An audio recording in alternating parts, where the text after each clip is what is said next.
Ya se está empezando a grabar, como ustedes pueden observar. Entonces, vamos a ampliar un poco más. ¿Qué será un antibiograma? Recordemos que el antibiograma, en su concepto, es una prueba in vitro. ¿Ya?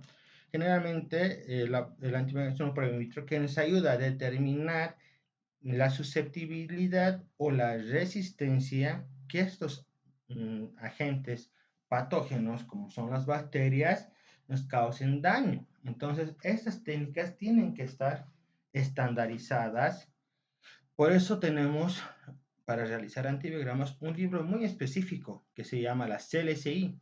¿Ya? Ella nos controla, por ejemplo, cada año nos dice, por ejemplo, la amoxicilina, ¿a cuántos centímetros es la resistencia, por ejemplo? Este año decía más o menos creo que a 36, no estoy muy seguro, pues en inglés, pero eso es lo que está diciendo que nos estamos basando. ¿Qué es la concentración mínima inhibitoria? O también lo van a leer como SIM. Algunos textos no lo encuentran como todo el nombre completo, sino como SIM. Entonces, el SIM significa la concentración mínima inhibitoria. ¿Qué quiere decir eso? Que a través del método de dilución vamos a ver cuál es la concentración del antibiótico que va a afectar esta bacteria, a esta cepa. Por ejemplo, vamos a ir viendo más adelante cómo se realiza la prueba de inhibición. Ahora, ¿qué es un antibiótico? Sabemos que es una sustancia sintética que nos ayuda a combatir a las bacterias de distintas formas. Sabemos que hay bacterias que van a atacar a la cápsula, van a atacar al ribosoma, a su cadena molecular. Entonces, hay que ir viendo todas esas consistencias. Entonces, como ya sabemos estos conceptos, definamos que son los procedimientos, es un conjunto de procedimientos que nos ayuda a determinar la sensibilidad o la resistencia bacteriana, pero esto in vitro, eso quiere decir dentro de un laboratorio, ¿ya?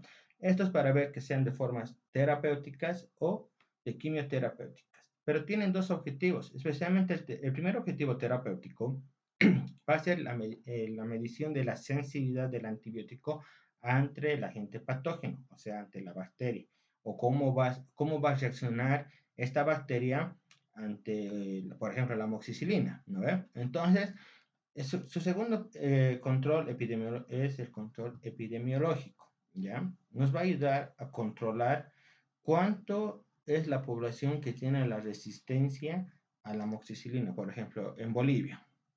El 90% de pacientes son resistentes a la penicilina, por ejemplo. Entonces, gracias al antibiograma podemos sacar la estadística epidemiológica de cuántos están trabajando con la resistencia a estos medicamentos.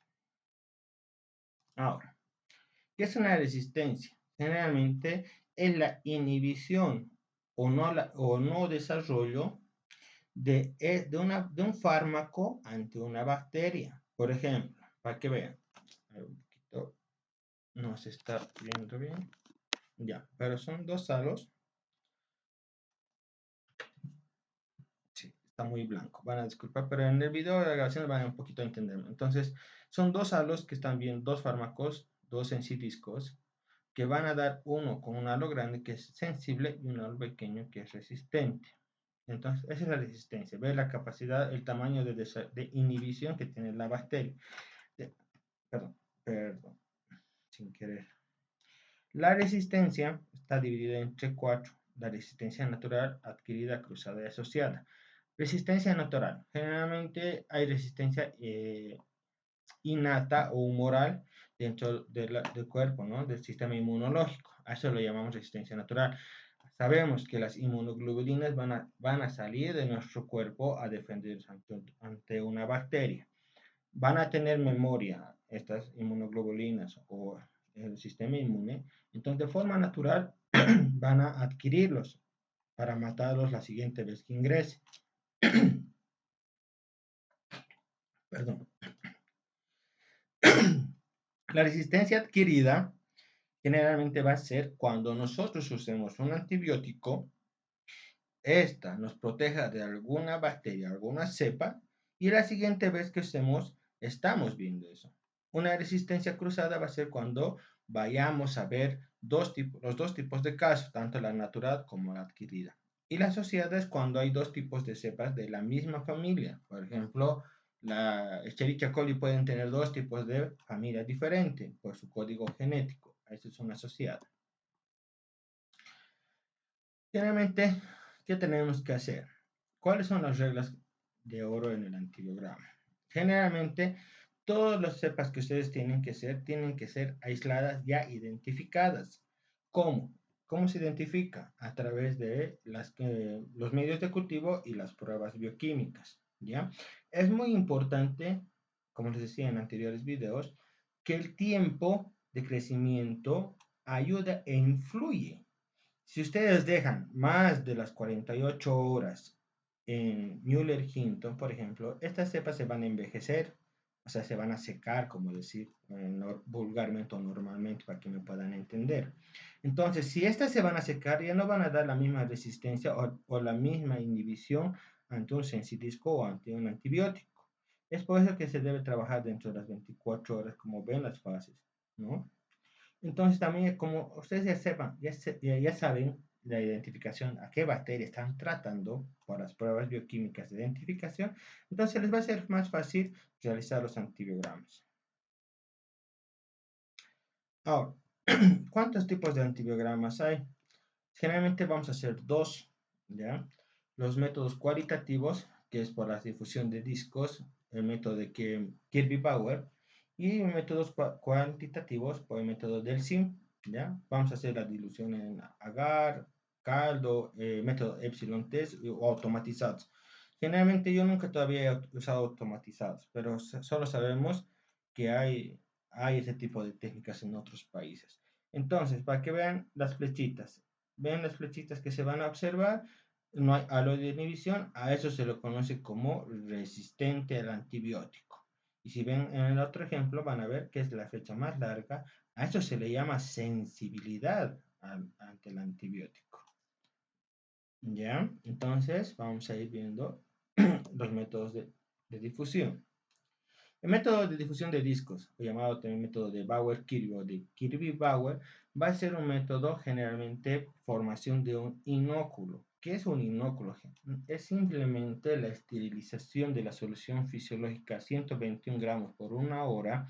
Estos deben enfriar y deben utilizar generalmente para realizar un buen inóculo lo que es una cepa de una bacteria, y estos deben colocar generalmente a lo que es el inóculo, acá el inóculo. Una vez que esté bien homogenizado con un hisopo, se les pone al método de Müller-Hinton. Entonces se debe hacer un buen colchón de siembra en 3 posiciones, de extremo a extremo, y después se debe colocar los antibióticos, ¿no? Como ven, aquí están las siembras. La colocación de discos siempre tiene que ser a 25 centímetros de cada uno separados, y después de 24 horas se debe medir el halo. Por ejemplo, lo que está haciendo ahorita la imagen es medir el halo desde el punto del sensidisco hasta el halo que haya hecho la inhibición de la bacteria. A esto se lo conoce como sensible. Ven en el de abajo, no tiene un halo, entonces a eso se le llama resistente, ¿ya? Entonces, uno más.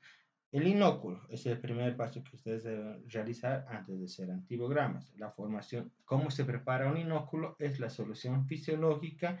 Estos deben ser esterilizados a 121 gramos por una hora en horno Pasteur, y después se debe dejar enfriar un rato y después sacar una pequeña cepa y mezclar con el inóculo, y después hacer el método de siembra, ¿no? De extremo a extremo en 3 posiciones.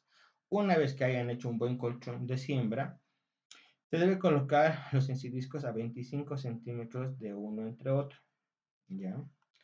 Y eso se debe dejar incubar por 18 a 24 horas.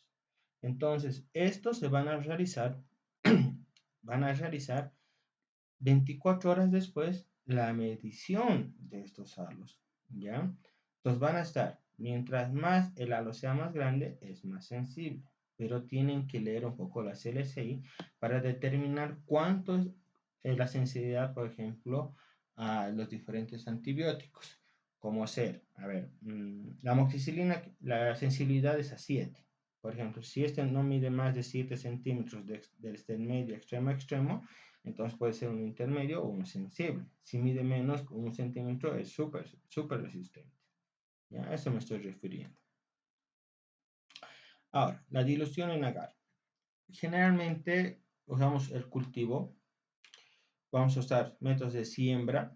La siembra en 3. Sacamos una colonia de cualquiera, puede ser TCI o Salmonella de Shigera en caldos. Hacemos lo que es la escala de McFarland, que es el inóculo con una cepa. Entonces tiene que estar a 0,5, quiere decir con una dilución semiturbia, ni muy opalescente ni muy turbia, un punto medio. A esto se lo va a conocer como ya el inóculo de McFarland. Entonces de nosotros vamos a pasar a Müller-Hinton y hacemos los 3, ¿no? Un lado, 2 lados, 3 lados, otra vez. Y otra vez se coloca los discos.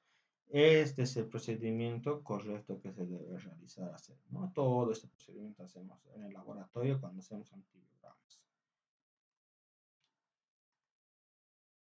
¿Cuáles son las desventajas? Generalmente solo sabemos si son sensibles o resistentes, como cualquier método cuantitativo, ¿no? En cambio, los métodos de caldo, vamos a hacer de ser inóculo, vamos a ver la lectura. Este es el SIM, por ejemplo, 1 en 2, 2 en 4, 4 en 6, 6 en 8, 86, 32 así, hasta el testigo. El testigo va a ser generalmente la cepa al antibiótico a cuánto está trabajando. Por eso aquí se les ha dejado el medio de inóculo más el antimicrobiano en gramos.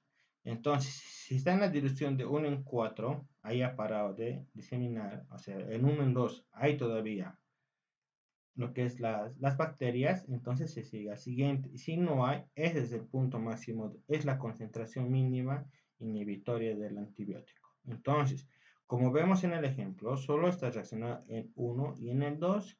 En el 4 ya no hay reacción de antibiótico. Entonces, la concentración mínima inhibitoria es de 4 gramos mililitro. ¿Ya? Esa es la dilución de caldo.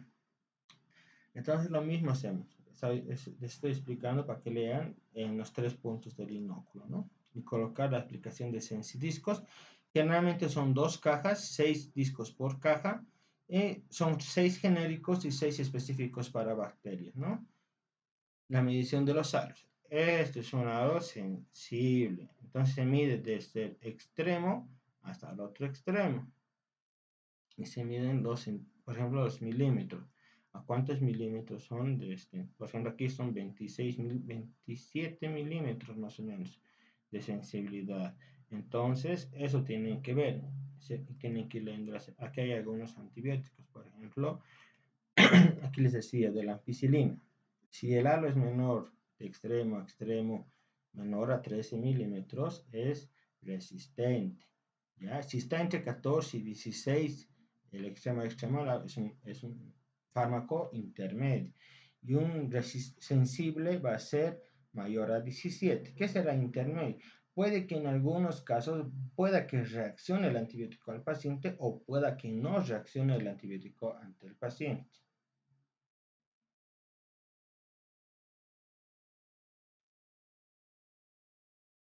¿Ya? Estamos en eso. Ahora, ¿qué es el método de Epsilon Test? Generalmente son barras de antibióticos que ya vienen, en vez de venir en discos, ya vienen en barras. Igual, se mide el halo de inhibición desde el punto que está marcando la tira hasta la reacción que va a tener el halo. Tienen las medidas, entonces eso es un poco más fácil, pero por cuestiones económicas es un poco más caro comprar los test, los Epsilon Test. ¿Ya? Entonces, nuevamente, es la misma técnica que hacemos con los sensidiscos. En vez de colocar sensidiscos, colocamos los métodos de Epsilon Test, son tiras de Epsilon Test. Entonces, ve el lado de inhibición desde el punto del inicio de la tira hasta la degradación de la misma en el punto de, por ejemplo, aquí dice 16 milímetros es el lado de inhibición de esa prueba de claritromicina. Entonces, aquí está, por ejemplo, ¿no? Aquí está todo el método de técnicas. Los métodos automatizados generalmente son ya algo más rápidos de realizar. Por ejemplo, en este conozco el único método que es el método API. Se los voy a buscar el manual del API para que puedan ver, ¿no? Hoy en día ya se está usando, en vez de realizar todo el antibiograma, ya estamos usando todo el, perdón, en vez de usar todo el procedimiento de cultivos, ahora estamos usando métodos API para identificación bacteriana. Voy a buscar el libro, creo que lo tengo en digital, se los voy a subir también hoy o mañana el libro, ¿ya? Entonces, generalmente los mismos métodos son para los anaerobios o aerobios o anaerobios facultativos. Siempre tienen que leer los métodos que influyen. Ahora, los factores que siempre van a estar influyentes van a ser generalmente el pH. Como sabemos, todo medio de cultivo debe ser un pH que sea neutro, ¿ya? Porque si es ácido o es alcalino, nos van a dar falsos positivos o nos van a dar falsos negativos. También tenemos que saber el tipo de composición del medio, como ya hemos hablado en el anterior video, que sabemos que el azufre, el carbono son influyentes dentro de estas, ¿no? Después tenemos que ver lo que es la estabilidad, por ejemplo, de la temperatura, del lugar, el tamaño de los inóculos, la duración de incubación es muy importante. Si, por ejemplo, si dejan a menos de 18 horas, entonces por ahí no hay una reacción, pero dejando ahí afuera más de unas 3, 4 horas más, ya van a empezar a ver crecimiento bacteriano. Entonces, esas son cosas que tienen que tener en cuenta. Tienen que conocer, por ejemplo, los metabolismos de las bacterias varían, por ejemplo, de las Enterobacteriae, de las Enterobacter, por ejemplo, son variantes. Entonces, ¿cómo van a realizar? Tienen que ver generalmente a qué tipo de lugar va a atacar el antibiótico, por ejemplo, a la síntesis de la pared bacteriana, a la membrana, a la síntesis proteica, síntesis de ácido nucleico. Entonces, todo es un tema muy complejo, antibiogramas, pero les estoy dando lo más sencilla para que puedan realizar en la práctica. Generalmente, el origen de la resistencia siempre es no genético adquirida por el consumo excesivo de fármacos. A veces las mamás de hoy en día, para todos usamos un fármaco, ¿no? Por ejemplo, los bebés se enferman y ya están usando un antibiótico, ¿no? En vez, por ejemplo, hay patologías que no son de origen bacteriano, pueden ser de origen parasitario o pueden ser de origen viral. Ya, perdón, se estaba apagando la computadora. También hay de origen genético. Por ejemplo, hay bacterias que sí son resistentes ya. Por ejemplo, las bacterias hijas de las que han entrado en tu cuerpo, se han reproducido, ya son resistentes, por ejemplo, a la amoxicilina. Entonces, ya están con esa resistencia, han desarrollado, han hecho una mutación binaria. Y la cromosómica generalmente es lo que están haciendo ya la reinfección, ¿no? A la reinfección estamos queriendo llegar a. Entonces, generalmente estos van a hacer que no funcione el antibiótico, generalmente van a ser tratados como drogas al antibiótico, entonces no lo van a hacer efecto al paciente y generalmente van a transformar en enzimas para estas bacterias. En vez de ayudarnos a nosotros, nos va a perjudicar. Generalmente, ¿cuándo es necesario?